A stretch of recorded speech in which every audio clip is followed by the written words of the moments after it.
میرے محترم بہنوں، بھائیوں اور بچوں، السلام علیکم۔ جیسا کہ آپ کو معلوم ہے کہ اپنی منزل تک پہنچنے کے لیے کچھ مراحل طے کرنا ضروری ہوتے ہیں۔ اسی طرح دوبارہ زندہ ہونے کے بعد سب لوگوں کو اپنی حقیقی منزل یعنی جنت یا دوزخ میں جانے کے لیے پل صراط سے گزرنا ہوگا۔ جب پل صراط سے گزرنا ہوگا اس وقت صرف 3 جگہ ہوں گی: جہنم، جنت اور پل صراط۔ حضور صلی اللہ علیہ وآلہ وسلم نے فرمایا، سب سے پہلے میں اور میرے امتی پل صراط عبور کریں گے۔ جنت تک پہنچنے کے لیے لازماً جہنم کے اوپر سے گزرنا ہوگا، کیونکہ پل صراط جہنم کے اوپر ہے۔ اس سے گزر کر جب دوسری طرف پہنچیں گے تو وہاں جنت کا دروازہ ہوگا اور نبی صلی اللہ علیہ وآلہ وسلم اہل جنت کا استقبال کرنے کے لیے دروازے پر موجود ہوں گے۔ یہ پل بال سے زیادہ باریک ہوگا، تلوار سے زیادہ تیز ہوگا اور سخت اندھیرے میں ہوگا۔ اس کے نیچے بکھری ہوئی اور غضبناک جہنم ہوگی۔ ہر انسان کے گناہ اس کے پیٹھ پر ہوں گے۔ اگر اس کے گناہ زیادہ ہوں گے تو گناہوں کے بوجھ کی وجہ سے اس کی رفتار بہت ہلکی ہوگی، اور جو شخص گناہوں سے ہلکا ہوگا تو اس کی رفتار پل صراط پر تیز ہوگی۔ گنہگار لوگ اپنے گناہوں کے بوجھ کی وجہ سے اس پل سے کٹتے ہوئے جہنم میں گر رہے ہوں گے۔ ان کی بلند چیخ و پکار سے پل صراط پر دہشت اور خوف طاری ہوگا۔ روایت میں ہے کہ حضرت عائشہ رضی اللہ تعالیٰ عنہا قیامت کو یاد کر کے رونے لگیں۔ رسول اللہ صلی اللہ علیہ وآلہ وسلم نے پوچھا، عائشہ کیا بات ہے؟ حضرت عائشہ رضی اللہ تعالیٰ عنہا نے فرمایا، مجھے قیامت یاد آ گئی ہے۔ پھر انہوں نے سوال کیا کہ یا رسول اللہ، کیا ہم وہاں اپنے والدین اور اپنے محبوب لوگوں کو یاد رکھیں گے؟ آپ صلی اللہ علیہ وآلہ وسلم نے فرمایا، ہاں یاد رکھیں گے، لیکن وہاں 3 مقامات ایسے ہوں گے جہاں کوئی یاد نہیں رہے گا۔ نمبر 1، جب اعمال تولے جائیں گے۔ نمبر 2، جب نامہ اعمال دیے جائیں گے۔ اور نمبر 3، جب پل صراط پر ہوں گے۔ یا اللہ ہمیں ان خوش نصیبوں میں شامل فرما دے جو پل صراط کو آسانی سے عبور کر لیں، آمین۔ آئیے 10ویں پارے کا خلاصہ شروع کرتے ہیں۔ اس پارے میں سورۃ انفال مکمل ہوتی ہے اور سورۃ توبہ کی 93 آیات شامل ہیں۔ سورۃ انفال کی آیت نمبر 45 اور 46 میں مسلمانوں کو لڑائی کے وہ آداب بتائے جا رہے ہیں جن کو دشمن سے مقابلے کے وقت مد نظر رکھنا بہت ضروری ہے۔ سب سے پہلی ہدایت ثابت قدمی اور استقلال ہے، کیونکہ اس کے بغیر میدان جنگ میں ٹھہرنا ممکن ہی نہیں۔ دوسری ہدایت یہ ہے کہ اللہ کو کثرت سے یاد کرو۔ تیسری ہدایت اللہ اور رسول اللہ صلی اللہ علیہ وآلہ وسلم کی اطاعت ہے۔ ایک مسلمان کے لیے ویسے تو ہر حالت میں اللہ اور رسول صلی اللہ علیہ وآلہ وسلم کی اطاعت ضروری ہے، تاہم میدان جنگ میں اس کی اہمیت اور بھی زیادہ بڑھ جاتی ہے۔ چوتھی ہدایت کہ آپس میں اختلاف نہ کرو، اس سے تم بزدل ہو جاؤ گے۔ اور 5ویں ہدایت صبر کرو، یعنی جنگ میں جتنی بھی شدت آ جائے صبر کا دامن ہاتھ سے نہ چھوٹے۔ آیت نمبر 72، 74 اور 75 میں مہاجرین اور انصار کی خصوصیات بیان ہوئی ہیں۔ اللہ تعالیٰ ارشاد فرماتے ہیں، جو لوگ ایمان لائے اور ہجرت کی اور اپنے مالوں اور جانوں سے اللہ کی راہ میں جہاد کیا، اور جن لوگوں نے ان کو پناہ دی اور مدد کی، یہ سب آپس میں ایک دوسرے کے دوست ہیں۔ یہی لوگ سچے مومن ہیں، ان کے لیے بخشش اور عزت کی روزی ہے۔ بے شک اللہ تعالیٰ ہر چیز کا جاننے والا ہے۔ اگلی سورت سورۃ توبہ ہے۔ اس کو سورۃ البراءت بھی کہتے ہیں۔ یہ سورت بسم اللہ کے بغیر شروع ہوتی ہے۔ حضرت علی رضی اللہ تعالیٰ عنہ فرماتے ہیں، بسم اللہ امان ہوتی ہے، یعنی امن و امان کے لیے۔ اس سورت میں کیونکہ جہاد کا حکم نازل ہوا ہے، اسی وجہ سے اس کے شروع میں امان کا ذکر نہیں کیا گیا۔ توبہ کا لفظ سب سے زیادہ یعنی 16 دفعہ قرآن مجید میں اسی سورت میں آیا ہے، اس لیے اس سورت کا نام ہی سورۃ توبہ رکھ دیا گیا۔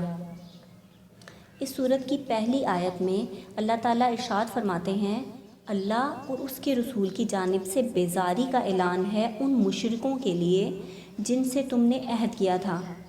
فتح مکہ کے بعد 9 ہجری میں رسول اکرم صلی اللہ علیہ وآلہ وسلم نے حضرت ابوبکر صدیق، حضرت علی اور دیگر صحابہ کو قرآن کریم کی یہ آیات اور احکام دے کر مکہ بھیجا۔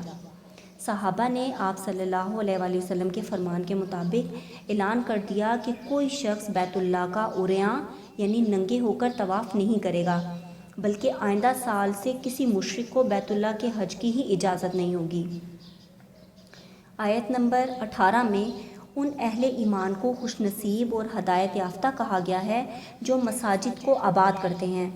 اللہ تعالیٰ ارشاد فرماتے ہیں، اللہ کی مسجدوں کی رونق و آبادی تو ان کے حصے میں آتی ہے جو اللہ پر اور قیامت کے دن پر ایمان رکھتے ہوں، نمازوں کے پابند ہوں، زکوٰۃ دیتے ہوں، اللہ کے سوا کسی سے نہ ڈرتے ہوں، اور یہی لوگ یقیناً ہدایت یافتہ ہیں۔ آیت نمبر 24 میں اللہ اور اس کے رسول صلی اللہ علیہ وآلہ وسلم سے محبت کا معیار بتایا گیا ہے۔ اللہ تعالیٰ ارشاد فرماتے ہیں، آپ کہہ دیجئے کہ اگر تمہارے باپ اور تمہارے بیٹے اور تمہارے بھائی اور تمہاری بیویاں اور تمہارے کنبے قبیلے اور تمہارے کمائے ہوئے مال اور وہ تجارت جس کی کمی سے تم ڈرتے ہو اور وہ حویلیاں جنہیں تم پسند کرتے ہو، اگر یہ تمہیں اللہ سے اور اس کے رسول سے اور اس کی راہ میں جہاد سے زیادہ عزیز ہیں تو تم انتظار کرو کہ اللہ تعالیٰ تمہاری طرف اپنا عذاب لے آئے۔ اللہ تعالیٰ فاسقوں کو ہدایت نہیں دیتا۔ آیت نمبر 28 کی روح سے مشرک کا مسجد الحرام میں داخلہ منع ہے، یعنی اللہ تعالیٰ فرماتے ہیں، اے ایمان والو، بے شک مشرک بالکل ہی ناپاک ہیں، وہ اس سال کے بعد مسجد الحرام کے پاس بھی نہ بھٹکنے پائیں۔ اگر تمہیں مفلسی کا خوف ہے تو اللہ تمہیں اپنے فضل سے دولت مند کر دے گا، اللہ علم و حکمت والا ہے۔ اس آیت مبارکہ کے نازل ہونے کے بعد بعض مسلمانوں کے دل میں یہ خیال آیا کہ حج کے دنوں میں زیادہ لوگوں کی وجہ سے جو تجارت ہوتی تھی اب وہ متاثر ہوگی، تو اللہ تعالیٰ فرماتے ہیں، اس مفلسی سے ڈرنے کی ضرورت نہیں ہے، اللہ تعالیٰ عنقریب اپنے فضل سے تمہیں غنی کر دے گا۔ آیت نمبر 32 اور 33 میں یہود و نصارہ اور مشرکین کی خواہش کے بارے میں بتایا گیا ہے کہ وہ چاہتے ہیں کہ اللہ نے رسول صلی اللہ علیہ وآلہ وسلم کو جو ہدایت اور دین حق دے کر بھیجا ہے اسے مٹا دیں۔ ان کی مثال ایسے ہی ہے جیسے کوئی شخص سورج کی شعاؤں کو یا چاند کی روشنی کو پھونکوں سے بجھا دے۔ بس جس طرح یہ ناممکن ہے اسی طرح اسلام کو بھی مٹانا ناممکن ہے، وہ تمام مذاہب پر غالب آ کر ہی رہے گا۔ آیت نمبر 35 میں زکوٰۃ ادا نہ کرنے پر سخت سزا کی وعید سنائی گئی ہے۔ اللہ تعالیٰ ارشاد فرماتے ہیں، جس دن اس خزانے کو دوزخ کی آگ میں تپایا جائے گا، پھر اس سے ان کی پیشانیاں، پہلو اور پیٹھیں داغی جائیں گی، ان سے کہا جائے گا، یہ ہے جسے تم نے اپنے لیے خزانہ بنا کر رکھا تھا، بس اپنے خزانوں کا مزہ چکھو۔ آیت نمبر 40 میں جہاز سے پیچھے رہنے والے یا جہاز سے جان چھڑانے والوں سے اللہ تعالیٰ فرما رہے ہیں کہ اگر تم مدد نہیں کرو گے تو اللہ تعالیٰ تمہاری مدد کے محتاج نہیں ہیں۔ اللہ تعالیٰ نے اپنے پیغمبر کی مدد اس وقت بھی کی جب اس نے غار میں پناہ لی تھی۔ یہاں غار ثور کا واقعہ بیان ہوا ہے۔ آیت نمبر 60 کی روح سے مصارف زکوٰۃ 8 ہیں، یعنی 8 قسم کے اشخاص کو زکوٰۃ دی جا سکتی ہے۔ نمبر 1 فقیروں کے لیے، نمبر 2 مسکینوں کے لیے، نمبر 3 زکوٰۃ وصول کرنے والوں کے لیے، نمبر 4 ان کے لیے جن کے دلوں کو اسلام کی طرف جوڑنا ہو، نمبر 5 گردن چھڑانے میں یعنی غلام آزاد کرنے میں، نمبر 6 قرض داروں کے لیے، قرض اتارنے کے لیے، نمبر 7 اللہ کی راہ میں جہاد کرنے والوں کے لیے، اور نمبر 8 مسافروں کے لیے۔ آیت نمبر 84 میں منافقین کی نماز جنازہ اور ان کے لیے دعا اور استغفار کرنا منع فرمایا گیا ہے۔ یہ آیت اگرچہ رئیس المنافقین عبداللہ بن ابی کے بارے میں نازل ہوئی ہے، لیکن ہر شخص جس کی موت کفر و نفاق پر ہو وہ اس میں شامل ہے۔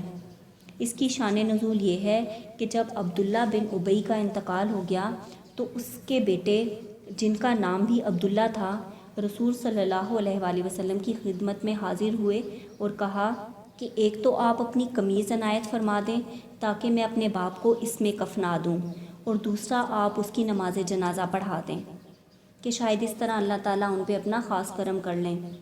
آپ صلی اللہ علیہ وآلہ وسلم نے قمیض بھی عنایت فرما دی اور نماز جنازہ پڑھانے کے لیے بھی تشریف لے گئے، جس پر اللہ تعالیٰ نے یہ آیت نازل فرما کر آئندہ کے لیے منافقین کے حق میں دعائے مغفرت کرنے سے منع فرما دیا۔ الحمدللہ 10ویں پارے کا خلاصہ مکمل ہوا۔ اس پارے کی روشنی میں ہمیں معلوم ہوا کہ اللہ کی راہ میں جان و مال سے جہاد کرنا ہے، مسجدوں کو آباد کرنے والا بننا ہے، زکوٰۃ دیتے ہوئے مصارف زکوٰۃ کا خاص خیال رکھنا ہے۔ اللہ تعالیٰ ہمیں عمل کی توفیق عطا فرمائے۔